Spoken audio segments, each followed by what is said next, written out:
আসসালামু আলাইকুম প্রিয় ভিউয়ার, আজকের ভিডিওতে আপনাদেরকে দেখাবো ফটোশপে কিভাবে আপনি টিপ ব্যবহার করবেন। তো আমি একটি ছবি ওপেন করছি, দেখতে পাচ্ছেন এই ছবিটিতে টিপ নেই। এখন এই ছবিটিতে যদি আমরা টিপ ব্যবহার করতে যাই তাহলে টুলবার থেকে এই যে ইরেজার টুল দেখতে পাচ্ছেন, এখানে ক্লিক করবেন। ক্লিক করার পর এখানে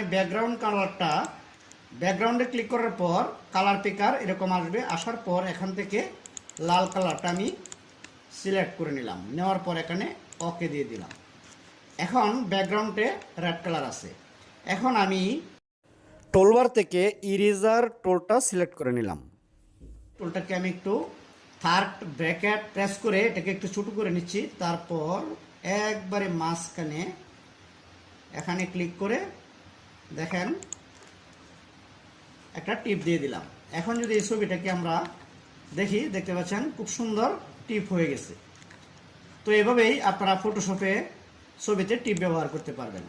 তো ভিডিওটি যদি ভালো লাগে চ্যানেলটিকে সাবস্ক্রাইব করে আমাকে উৎসাহিত করবেন। ভালো দেখা হচ্ছে নতুন কোনো বিষয় বা নতুন কোনো ভিডিওতে। ভালো থাকবেন। আসসালামু আলাইকুম ওয়া রাহমাতুল্লাহি ওয়া বারাকাতুহু।